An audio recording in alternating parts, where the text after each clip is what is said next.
everyone, welcome back to my channel.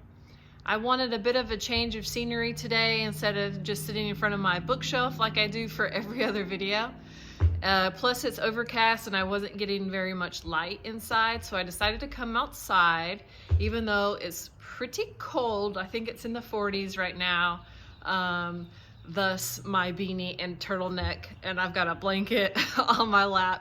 It's pretty cold for being, tomorrow being the first day of spring. So I'm gonna try to make this quick. Yesterday I went to a grand opening of a thrift store and got a lot of stuff to resell on different apps that I resell on, and I always look at the books. So I scored a few books there, and then later I was feeling pretty lucky, so I decided to go to my local library, to the Friends of the Library bookstore, and scored a big haul of books there. So I'm excited to share those with y'all. So first up is this nice Franklin Library leather-bound book, David Copperfield by Charles Dickens. I'm always on the lookout for leather-bound books. I've been collecting them for years. I usually get them for like Christmas or a birthday, but I stopped getting those lately for the past several years, but always on a lookout for them.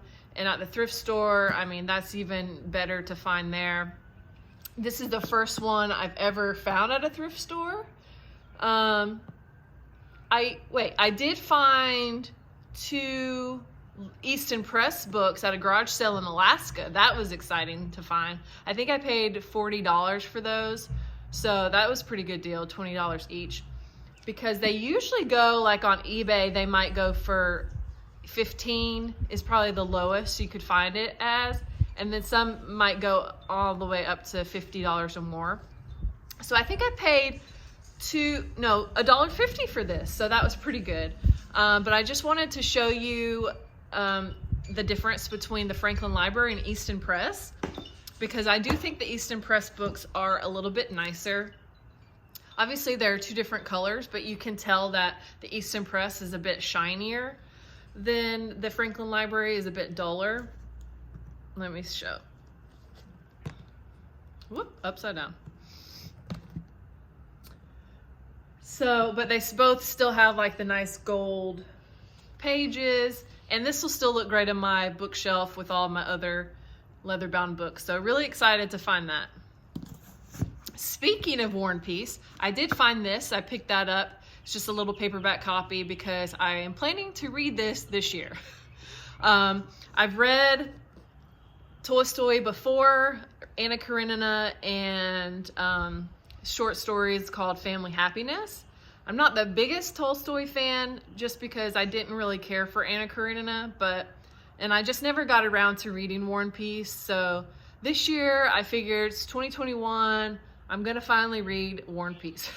But I didn't want to read this book just because it's so bulky, as you can see, and I don't like to crease the binding because this is nice. So when I saw this, I was like, I might as well just pick it up. It's much easier to read, even though the print is super tiny. And honestly, it's a lot smaller than this one. So I don't know. This is like 500 or so pages. And then this one is, oh my God. It's first epilogue, second epilogue. Oh my God. Oh my God. It's over 1,000 pages. It's over 1,000 pages. So I don't understand what this has that this doesn't then. I'll have to look into that. But 1,000 pages, ain't nobody gonna read that. That's ridiculous. The next book I got was When I Was a Slave. I'd never heard of this one, but I figured I should pick it up and read that. It's important to read all those stories. The next book is The Souls of Black Folk by W.E.B. Du Bois. I have read this many years ago, and it's one of the few books that I've read as an ebook.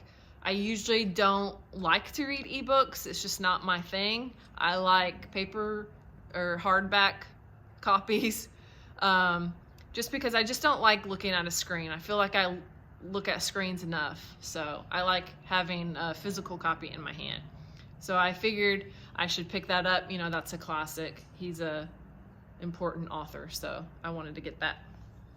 So those are the 4 that I got at the thrift store. And so then when I went to the Friends of the Library bookstore, I ended up getting about 11, and only 2 were on my list, which is still pretty exciting because I usually don't find too many books that are on my list. I usually have to wait for a book to come up on paperbackswap.com, which is the book swapping website that I use, because I usually don't buy books at full price. I don't go to bookstores, so I usually get my books at thrift stores, Friends of the Library, or paperbackswap.com.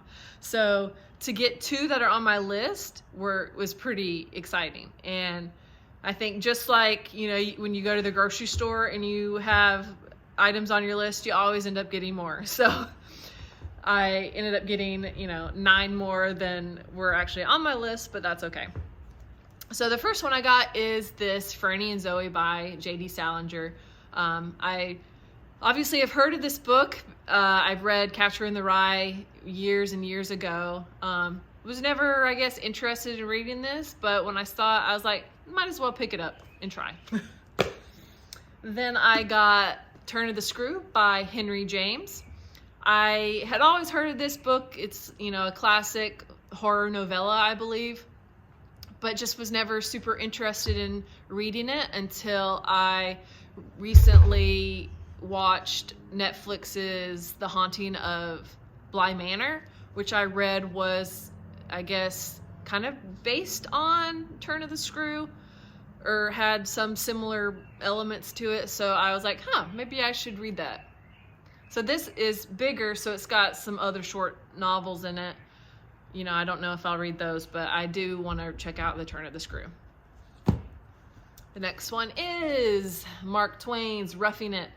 I've read, you know, many of Mark Twain's books. He's a classic author, but I'd never heard of this one, so I figured I might as well add it to my Mark Twain collection and pick it up. The next ones I'm going through this pretty fast, are 2 books by Edith Wharton, The House of Mirth and Sanctuary. So I have read Wharton before, read her Ethan Frome, and I have that one. And I recently, I don't know if I was reading some article or something about her, and I guess was recommended to read her The Age of Innocence, and so that was on my list. So when I saw Edith Wharton on the bookshelf, I was like, oh, maybe Age of Innocence will be here. But that was like the only one they didn't have, and so I ended up just getting these as well. So I figured, you know, I don't know too many other female authors from this time period of, I believe, like the beginning of the 1900s.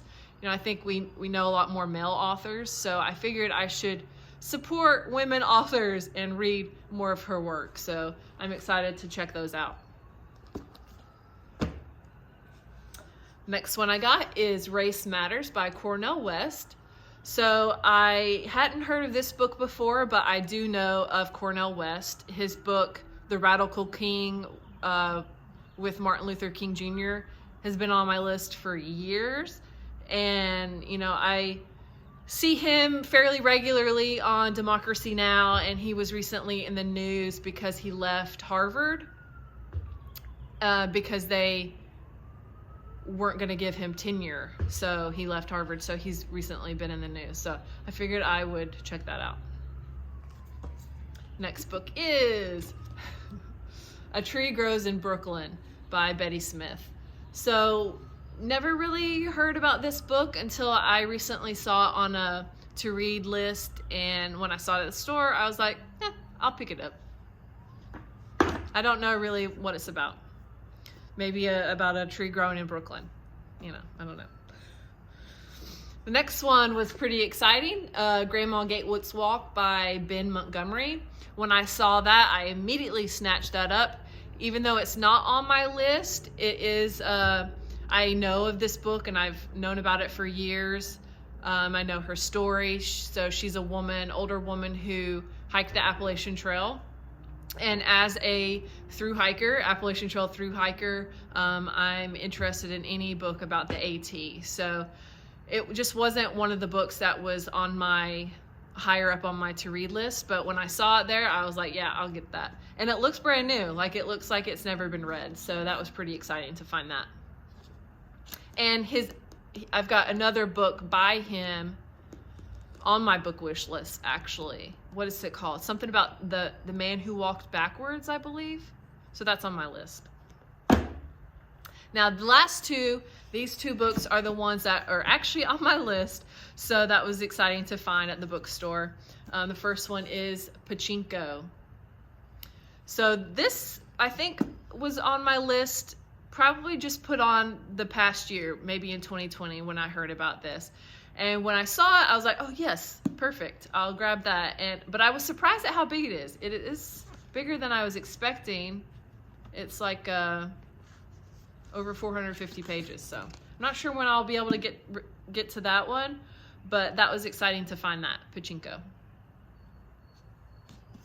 And the last one is it's not an exciting topic. It's kind of depressing. It's Kill Anything That Moves by Nick Terse. So this is called The Real American War in Vietnam. So I've had this on my list for probably 5 years now, ever since I went to Vietnam. When I was traveling in Southeast Asia, I went to Thailand, Vietnam, and Cambodia. So I really enjoy reading books about the region that I'm in and traveling, just to learn more about the history, learn more about it.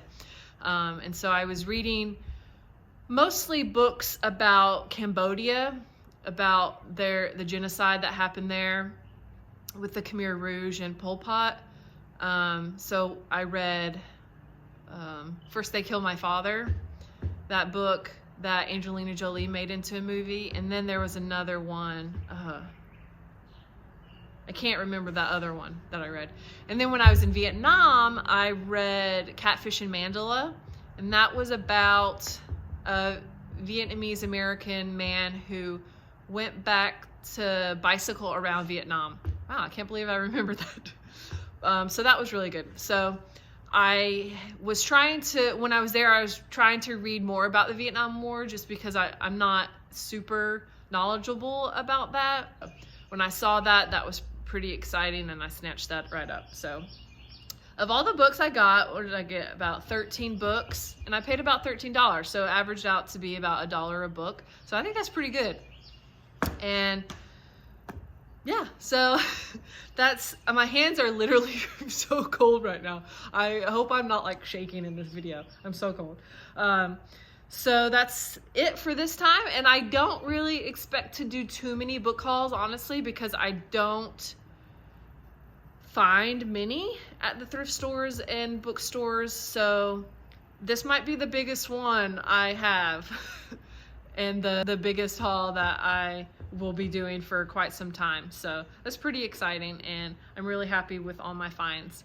And hopefully they will inspire you to check some of those books out. So until later, keep reading.